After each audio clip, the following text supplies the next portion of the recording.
firman Tuhan hadir, maka akan terjadi perpisahan antara domba dan bukan domba. Inilah kebenaran firman Tuhan yang luar biasa. Sebelum kita mulai, seruput dulu kopinya.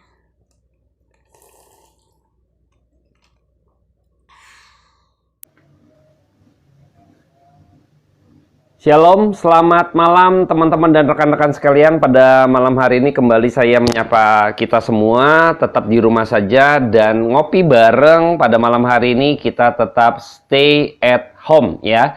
Sebelum kita melanjutkan kembali pembahasan kebenaran firman Tuhan di dalam cerita orang buta sejak lahir gitu ya. Sekarang sudah bagian berikutnya. Kita akan coba melihat dan mengulik sedikit gitu ya untuk menelusuri perjalanan daripada orang buta yang sejak lahir ini masuk ke dalam wilayah orang-orang Farisi gitu ya. Jadi para pemimpin agama dan orang-orang teolog kira-kira gitu ya. Ini ada keseruan tersendiri pada bagian ini dan kita akan coba melihatnya. Sebelum kita mulai, saya akan seruput dulu kopi saya.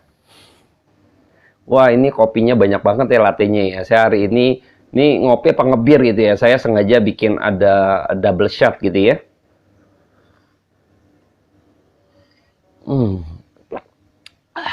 Sepertinya malam ini saya harus lembur gitu ya. Jadi saya bikin double shot gitu ya. Oke, saya akan berdoa terlebih dahulu buat setiap kita. Bapa dalam surga, terima kasih buat waktu yang Tuhan berikan, buat kesempatan yang Kau adakan bagi kami. Kami bersyukur karena Tuhan begitu baik, karena Tuhan memberikan kesempatan demi kesempatan buat kami untuk kami boleh nikmati, dan sampai hari ini kami boleh senantiasa selalu ditemani oleh kebenaran firman Tuhan. Di tengah malam ini Tuhan, di malam-malam hari ini seperti ini Tuhan, biarlah kami juga boleh semakin hari mengerti akan kebenaran firman Tuhan. Kami boleh meluangkan waktu kami yang terbaik untuk belajar firman Tuhan. Beracaralah Tuhan, berkata-katalah atas setiap hati dan pikiran kami. Bukakan kami Tuhan. Setiap pencerahan daripada Allah sendiri buat kami. Terpujilah nama Tuhan, kekal selama-lamanya sampai selama-lamanya. Amin.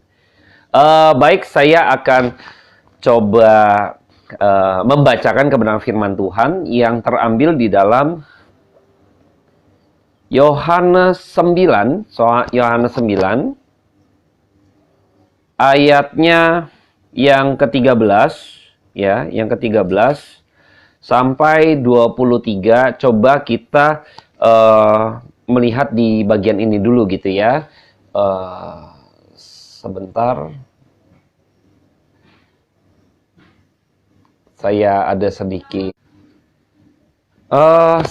sedikit trouble ya. Jadi kita lanjutkan kembali di dalam Yohanes 9 ayat 13 sampai 23. Saya akan bacakan dulu kebenaran firman Tuhan sebelum nanti kita kupas perlahan gitu ya.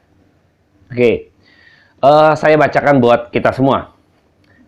Lalu mereka membawa orang yang tadinya buta itu kepada orang-orang Farisi. Ya, jadi orang-orang Farisi ini membawa orang yang buta ini kepada kelompok orang Farisi gitu ya. Adapun pada hari waktu Yesus mengaduk tanah dan memelekkan mata orang itu adalah hari Sabat. Karena itu orang-orang Farisi pun bertanya kepadanya, "Bagaimana mata yang menjadi melek?" Jawabnya, "Ia mengoleskan adukan tanah pada mataku. Lalu aku membasuh diriku dan sekarang aku dapat melihat." Maka kata sebagian orang-orang Farisi itu, "Orang ini tidak datang dari Allah sebab ia tidak memelihara hari Sabat." Sebagian pula berkata, "Bagaimanakah seorang berdosa dapat membuat mukjizat yang demikian?" Maka timbullah pertentangan di antara mereka. Lalu kata mereka pula kepada orang buta itu, "Dan engkau, apakah katamu tentang dia karena ia telah memelekkan matamu?" Jawabnya, "Ia adalah seorang nabi." Tetapi orang-orang Yahudi itu tidak percaya bahwa tadinya ia buta dan baru dapat melihat lagi, sampai mereka memanggil orang tuanya dan bertanya kepada mereka, "Inikah anakmu yang kamu katakan bahwa ia lahir buta? Kalau begitu bagaimanakah ia sekarang dapat melihat?" Jawab orang tua itu, "Yang kami tahu ialah bahwa dia ini anak kami dan bahwa ia lahir buta. Tetapi bagaimana ia sekarang dapat melihat, kami tidak tahu." Dan siapa yang memelekkan matanya, kami tidak tahu juga. Tanyakanlah kepadanya sendiri. Ia sudah dewasa. Ia dapat berkata-kata untuk dirinya sendiri. Orang tuanya berkata demikian karena mereka takut kepada orang-orang Yahudi. Sebab orang-orang Yahudi itu telah sepakat bahwa setiap orang yang mengaku dia sebagai Mesias akan dikucilkan. Itulah sebabnya maka orang tuanya berkata, ia telah dewasa, tanyakanlah kepadanya. Nah, kita akan coba melihat di konten sebelumnya, di ayat yang ke-8 sampai ayatnya yang ke-12, orang buta ini berada di tengah-tengah tetangganya yang akhirnya berbicara mengenai dirinya. Dan ketika itu terjadi perpecahan ya. Pecah ini maksudnya ada yang percaya bahwa itu adalah dia, yang satu lagi tidak percaya. Dia berasa bahwa itu mirip dia ya. Jadi ada terpecah gitu ya. Ada kelompok akhirnya terpecah, ada yang percaya dan ada yang tidak ya. Dan pada waktu bagian ini yang tadi sudah saya bacakan, ini akan terjadi perpecahan lagi ya. Jadi ini menarik ya, yang kita akan coba bahas slice by slice gitu ya. Jadi kita akan coba bahas hal ini. Oke. Pada waktu orang banyak ini yang mencari di manakah dia gitu ya. Sebenarnya ngincar juga bahwa mau mendapati Yesus, lalu menyingkirkan Yesus atau menangkap Yesus ya. Tetapi akhirnya dia membawa orang buta ini untuk dimintai keterangan sebagai saksi ya, sehingga mereka memiliki alibi untuk menyalahkan sesungguhnya gitu ya. Nanti kita akan coba lihat ya. Jadi pada waktu di awal bagian ini ya dijelaskan di ayat 14 tadi. Adapun hari waktu Yesus mengaduk tanah dan memelekkan mata orang itu adalah hari Sabat ya. Hari Sabat. Nah, ini menjadi bagian yang nanti mereka akan pertentangkan gitu ya, yang mereka akan pertentangkan, mereka akan tanyakan mengenai hal ini gitu ya. Ayat 15, karena itu orang-orang Farisi pun bertanya kepadanya, bagaimana matanya menjadi melek? Jawabnya, ia mengoleskan aduk tanah dan pada mataku, lalu aku membasuh diriku dan sekarang aku dapat melihat. Jadi pengen tahu kronologinya seperti apa ya, seperti diwawancara, di interview, diinterogasi gitu ya. Sehingga mengetahui prosesnya bagaimana orang yang tadinya buta tadi bisa matanya akhirnya kembali melihat atau melek gitu ya, kembali melihat atau melek. Nah, ini mereka sedang mau menginvestigasi kronologisnya ya. Ayat berikutnya, maka kata sebagian orang-orang Farisi itu. Jadi ada kelompok ya yang mengatakan orang itu tidak datang dari Allah sebab ia tidak memelihara hari Sabat. Makanya mereka memvonis ya. Kelompok ini memvonis ketika dia melihat mukjizat ini dari kesaksian daripada orang buta ini, bagaimana hal ini terjadi gitu kan, sesuatu yang di luar dari nalar mereka gitu kan, lalu tahu bahwa ini ada mukjizat besar terjadi atas orang ini. Dan mereka juga mengetahui bahwa ini mukjizat yang luar biasa, yang mereka tidak bisa kerjakan gitu ya. Lalu mereka mencoba mencari celah, mencari satu kesalahan untuk dijadikan alibi bagi mereka ya, untuk tidak percaya. Maka mereka membangun kesimpulan gitu ya, orang ini tidak datang dari Allah. Alasannya apa? Sebab ia tidak memelihara hari Sabat. Nah, mereka memiliki pengertian yang salah mengenai hari Sabat ya, yang waktu yang lalu juga saya pernah singgung juga ya. Mereka salah pengertian mengenai hari Sabat. Sesungguhnya di dalam firman Tuhan mengatakan bahwa hari Sabat Tuhan adalah Tuhan atas hari Sabat. Jadi Yesus ini adalah Tuhan atas hari Sabat ya. Jadi bagaimana mungkin Yesus ini Tuhan atas hari Sabat lalu dia tidak memelihara hari Sabat? Ini punya pengertian yang berbeda sekali ya. Nah, kita lanjutkan lagi. Kelompok tadi, kelompok yang akhirnya mencari celah ya, mencari celah gitu ya, dengan alibi demikian ya, dengan membangun narasi demikian. Sebagian pula berkata, bagaimana seorang berdosa dapat membuat mukjizat yang demikian? Nah, ada kelompok lain justru bertanya, menanyakan, oke, engkau bilang ini bukan dari Allah ya kan, jadi manusia berdosa. Lalu ditanya, bagaimana hal ini bisa terjadi? Ya, Kalau orang ini adalah orang berdosa, bagaimana mungkin hal ini bisa terjadi? Ya kan? Hal ini bisa terjadi, mukjizat ini bisa terjadi. Hal yang demikian bisa terjadi kepada orang yang buta sejak lahir, dia kembali melihat. Bagaimana gitu kan? Mempertanggungjawabkan kamu bilang bukan dari Allah. Kira-kira demikian ya. Apa yang terjadi? Mereka tidak menggubris sama sekali. Ya. Kita lihat ya, mereka tidak mau meresponi itu. Ini terpecah gitu ya.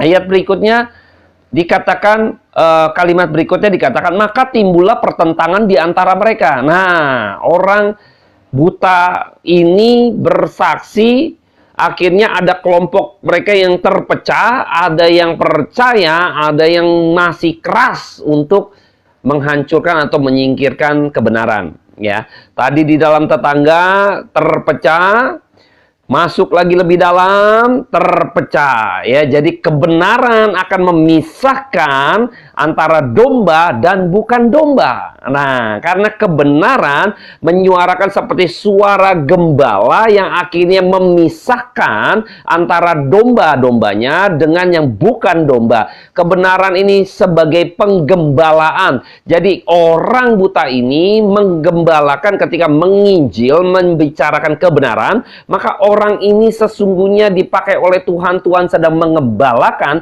domba-dombanya yang ada di wilayah tetangga-tetangga, yang ada di wilayah orang-orang Farisi dan kelompok orang-orang Yahudi lainnya berada masuk di dalam lagi. Tuhan sedang mencari domba-dombanya. Wah, ini luar biasa ya. Orang buta ini dipakai oleh Tuhan ya untuk memberitakan kebenaran ya.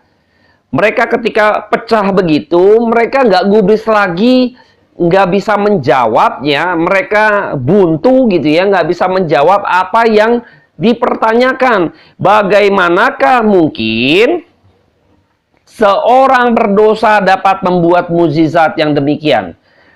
Di ayat 17 lalu kata mereka pula kepada orang buta itu, dan engkau apakah katamu tentang dia? Langsung dia lanjutkan menunjuk kepada orang buta ini untuk kembali memintai pendapatnya. Sedangkan waktu mereka ditanya, mereka nggak mau jawab ya, karena mereka nggak punya jawaban gitu ya. Mereka ini kelompok yang tadi ini yang buta ya, bagi saya ini dia orang yang buta ya, nggak melihat ya. Ini orang yang seperti apa ya? Ini orang yang keras ya, sama seperti Firaun gitu ya, yang keras begitu, buta lah gitu ya. Jadi orang ini akhirnya nggak bisa jawab, langsung dia lempar ya, lempar pertanyaan untuk mengalihkan isu yang barusan tadi mereka nggak bisa jawab ya. Isu yang barusan mereka nggak bisa jawab.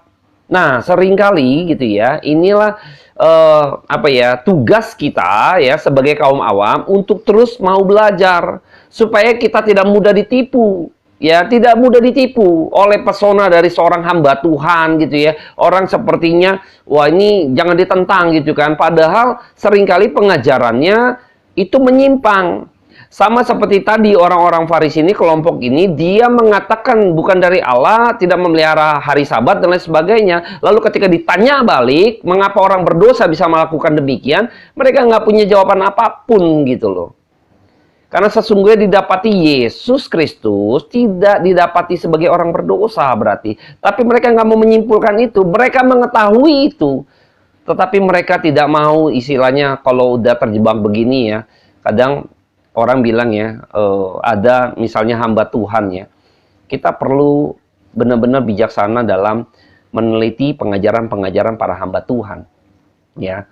Maka di beberapa media gitu ya, ada yang mengkonfirmasi ada beberapa ajaran hamba Tuhan, oknum-oknum yang menyimpang, lalu dia membuat ke media supaya bukan, ya saya berharap sih motifnya itu bukan untuk mencari popularitas ya, tidak, tapi emang truly untuk meluruskan apa yang benar ya, apa yang benar. Nah, seringkali ketika sudah dikonfirmasi begitu, sepertinya tidak terima ya kelompok tertentu yang mungkin hamba Tuhan, pengikut dari hamba Tuhan, oknum yang tanda petik ya, hamba Tuhan yang nggak benar gitu kan, dia malah menghujat ya, padahal hamba Tuhan ini mungkin hamba Tuhan yang memberitakan bahwa apa yang diajarkan itu salah gitu loh. Dia sedang bicara personal, tidak, tapi dia bicara ini loh kebenarannya gitu loh. Tidak bicara personal, tapi seringkali yang dihajar orang yang benar ya. Padahal harusnya gitu ya,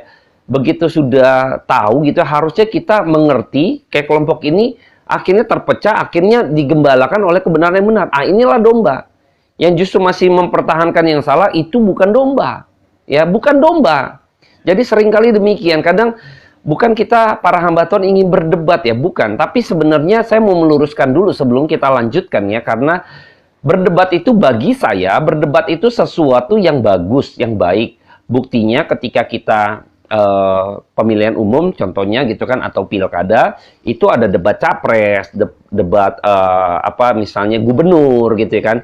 Itu ada forum debat yang emang apa ya, secara undang-undang dan lain sebagainya itu emang harus diperlihatkan kepada rakyat sebagai pemilih gitu, supaya apa sebenarnya, untuk mengetahui pertajaman visi misi dan menguji masing-masing gagasan gitu loh. Jadi debat itu untuk menguji masing-masing gagasan, dan itu sesuatu hal yang bagus gitu loh. Waktu kita ingin menguji, mengungkapkan gagasan si A, si B, kita uji, kita debat gitu loh. Kita debat di situ untuk menguji masing-masing gagasan gitu loh. Jadi bukan untuk debat kusir, bukan seperti itu. Jadi tujuan debat itu sebenarnya bagus untuk menguji gitu loh, masing-masing gagasan, untuk mempertajam visi misi misalnya gitu ya. Itu bagus gitu loh. Jadi jangan pandang debat ini sesuatu yang buruk, tidak ya. Tapi emang pada dasarnya saat ini ya, untuk kejadian di dalam politik contohnya ini sudah mendapat manipulasi ya, sudah menjadi hal-hal kontroversi kadang yang sudah terkontaminasi dengan ya niat-niat jahat, dan ya seperti itu ya, politik kotor dan lain sebagainya. Tapi saya nggak bicara ini. Tapi pada dasarnya berdebat itu adalah menguji gagasan gitu ya. Jangan-jangan apa yang saya gagas itu salah, dan nggak apa-apa kan. Harusnya saya begitu diuji gagasannya salah, saya bersyukur ternyata saya tidak tersesat jadinya. Oh, salah ya saya mesti perbaiki. Harusnya demikian gitu ya. Tapi karena biasanya ketika ada pengajaran yang oknum tertentu gitu ya, yang pengajaran nggak beres, karena berasa dia punya nama dan besar, berasa benar. Ini belum tentu benar gitu loh. Jadi mengapa ketika kita kaum belajar supaya kita tidak tertipu gitu loh. Jadi kita bisa memisahkan diri, sama ketika ada kelompok-kelompok yang akhirnya terjadi pertentangan, memisahkan diri dari mereka yang akhirnya percaya kepada Kristus nantinya. Maka sebenarnya orang buta ini dipakai oleh Tuhan untuk menyuarakan kebenaran. Tuhan Yesus sedang mengembalakan domba-dombanya yang ada di lingkungan, makin masuk ke lingkungan yang lebih skup lagi ke dalam gitu ya. Wah, ini luar biasa ya. Luar biasa. Tuhan sedang mencari menggembalakan domba-dombanya gitu ya. Nah, ketika kita melihat bahwa ada hamba Tuhan akhirnya begitu sudah tidak bisa jawab, oknum katakanlah oknum pengajar sesat ya, hamba Tuhan palsu gitu ya. Ketika sudah nggak bisa jawab gitu, lalu dia cuma bilang Alkitab itu jangan diperdebatkan. Tidak ada yang memperdebatkan Alkitab gitu ya. Tetapi mempertanggungjawabkan apa yang disampaikan. Karena dia tidak mau kehilangan muka misalnya, ya sudah, Alkitab tidak diperdebatkan dan lain sebagainya gitu kan. Wah, bangun lagi narasi yang itu, makin kacau sebenarnya ya. Harusnya kalau kita sadar gitu ya, waktu tahu pengajaran kita menyimpang katakanlah ya, harusnya kita buru-buru perbaiki. Dan terima kasih sama orang yang akhirnya saling menguji tadi gitu ya. Jangan memusuhi orang yang tadi memiliki pandangan, uji pandangannya, jangan ekstrim personal, tidak, jangan gitu ya. Jadi saya berharap kaum awam itu mesti cerdas, mesti pintar gitu loh. Ya, mesti pintar, melek kita matanya gitu ya, mata rohani kita. Jangan terpesona, mata kita jangan dibutakan dengan pesona sosok hamba Tuhan siapapun itu, ya, siapapun itu. Ya, saya berharap kita tidak terpesona. Tapi biarlah kita benar-benar selidiki kebenaran firman Tuhan, selidiki firman Tuhan ya dengan seksama. Maka kita akan mengetahui, oh seperti ini, maka kita akan memisahkan diri kalau kita domba, karena domba-dombaku mengenal suaraku, mengenal firman Tuhan, akan terpisah, akan digembalakan kembali gitu ya. Nah, orang ini dipakai oleh Tuhan. Kita lanjutkan lagi gitu ya. Dia tanya balik ketika buntu, dia tanya balik supaya ada pengalihan pembicaraan, supaya tidak dicecer lagi mengenai bagaimana mungkin orang ini kalau orang berdosa melakukan hal demikian. Dia menghindari pertanyaan ini, yang dia nggak bisa jawab, dia kasih pertanyaan ke orang buta tadi sebagai pengalihan gitu ya.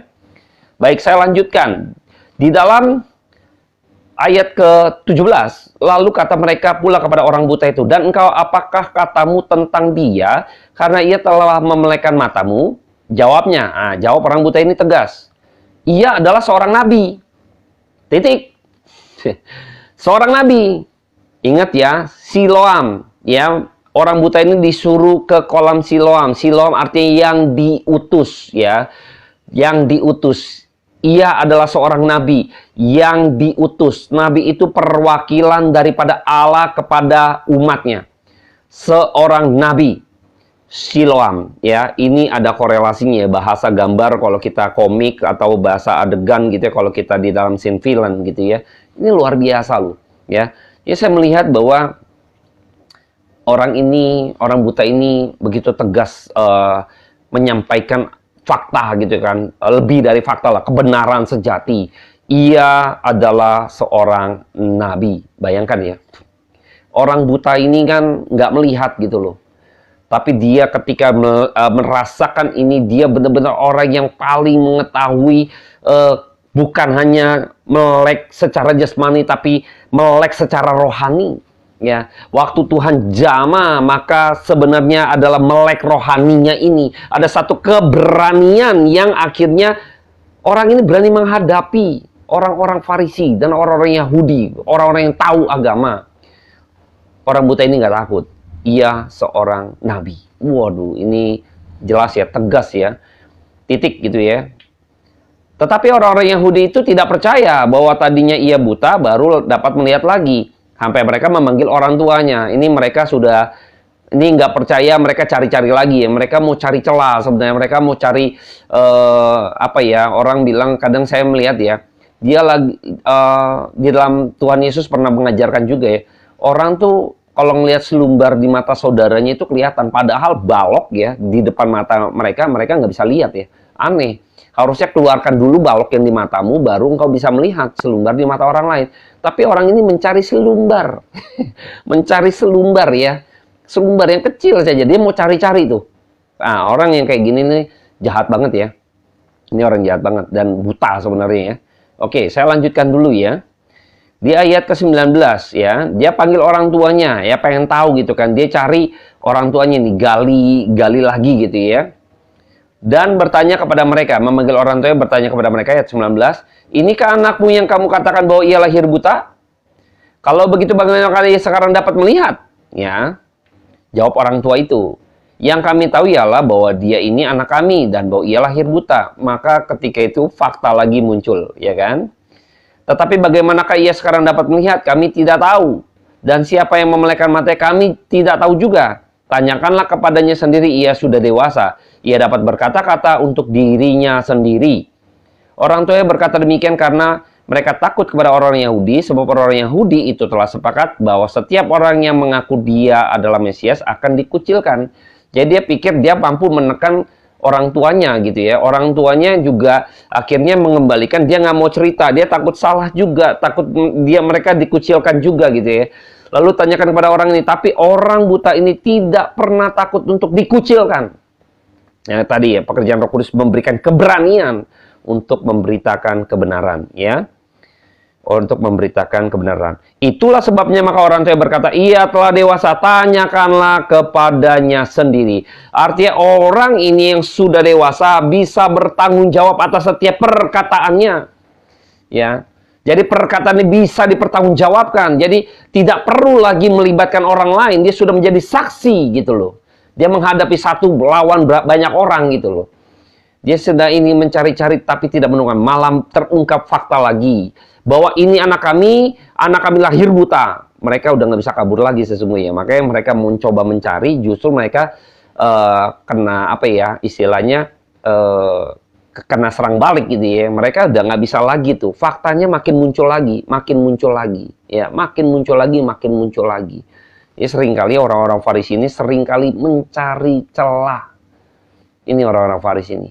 Kalau kita kadang diperhadapkan dengan orang-orang gitu ya, lingkungan kita mencari celah gitu ya, sedangkan pertanyaan yang tadi aja mereka alihkan, yang mereka nggak bisa gitu ya, itu balok depan mereka, mereka belum selesaiin gitu, tapi mau mencari selumbar. Nah, ini orang-orang yang kayak gini, orang-orang yang kasihan sebenarnya. Mereka adalah orang-orang yang menurut saya ya, gimana ya, mereka ini sudah dalam hidupnya ini kenikmatannya adalah mau menghakimi atau menyalahkan orang lain. Nah, ini udah nggak benar ya. Janganlah kita sebagai pribadi orang percaya yang akhirnya seperti ini. Ini orang-orang Farisi dan orang-orang Yahudi kelompok ini nih kelompok-kelompok yang benar-benar sebagai apa ya, hatinya sudah keras gitu ya. Hatinya sudah keras gitu ya. Saya melihat kasihan sekali orang-orang kelompok ini ya. Begitu keras, begitu butanya mereka mau seperti membabi buta tapi bingung habis akal gitu ya. Justru orang-orang kelompok lain malah diperlihatkan domba-dombanya terhadap betapa kontrasnya gitu ya, pemikiran mereka yang salah. Tuhan sedang juga mempertontonkan bagi domba-dombanya yang masih di dalam lingkungan itu gitu ya, untuk melihat gitu loh, dengan terang benderang siapa mereka.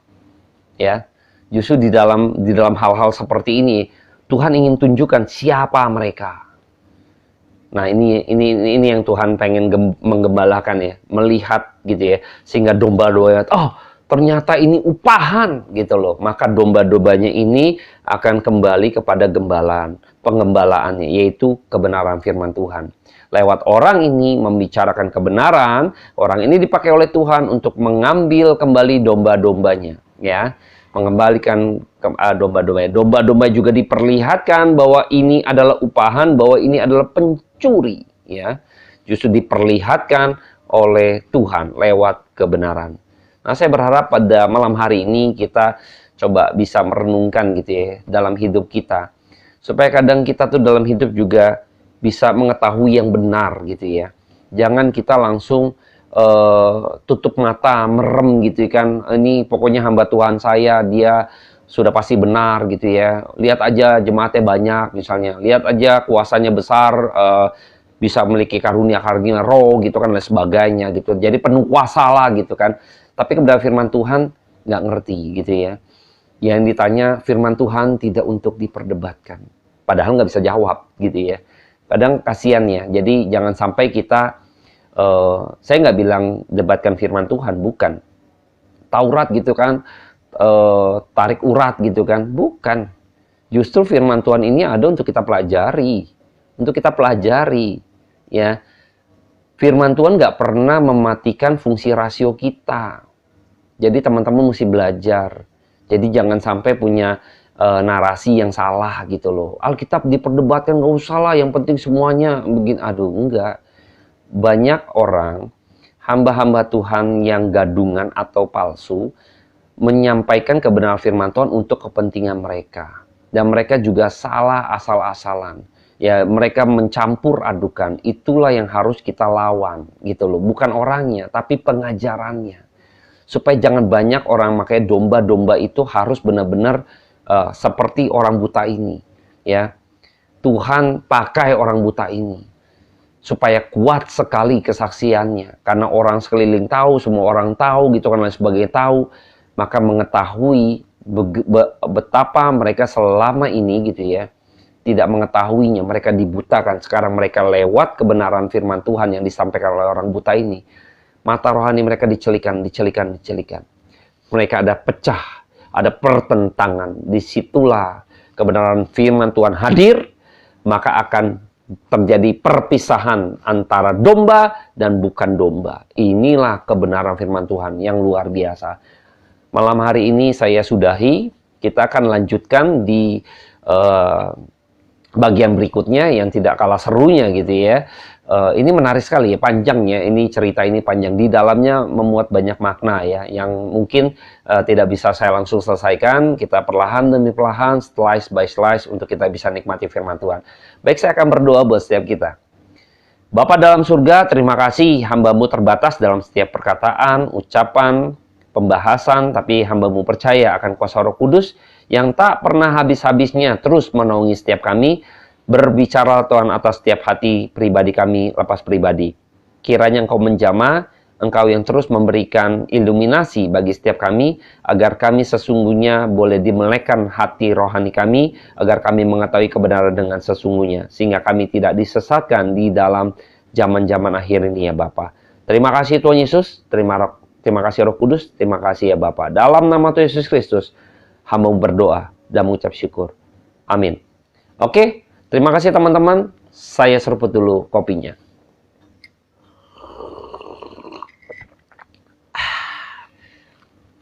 Ngopi bareng, tetap di rumah saja.